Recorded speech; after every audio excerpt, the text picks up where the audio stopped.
এটা গায়ে ছিটালে অমর হয়ে যাবো? হ্যাঁ, এটা একবার গায়ে ছিটালেই সে অমর হয়ে যাবে। চিন্তা পাকে দমদম। তিনটা পাখি দমদম। এটা এখন আমার। হ্যাঁ ভোদার বাল, ওটা নাকি উনার। দে লেওড়া, ওটা আমার কাছে দে। হ্যাঁ বাড়া দেবো না, এইটা এখন আমার। কত ঠক, অমল হবে চুদ না।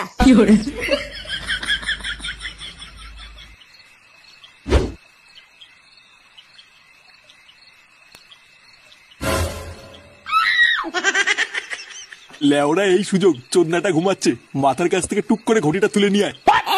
আর যদি জেগে যায়? বাড়া জেগে গেলে আবার কি করবি? এক ঠাপ দিয়ে আবার ঘুম পাড়িয়ে দিবি। কিন্তু যে করেই হোক ওই ঘটিটা আমাকে আজকে পেতেই হবে। তুই নিয়ে আয়, বুঝলি? আমি বাইরে গিয়ে দাঁড়াচ্ছি।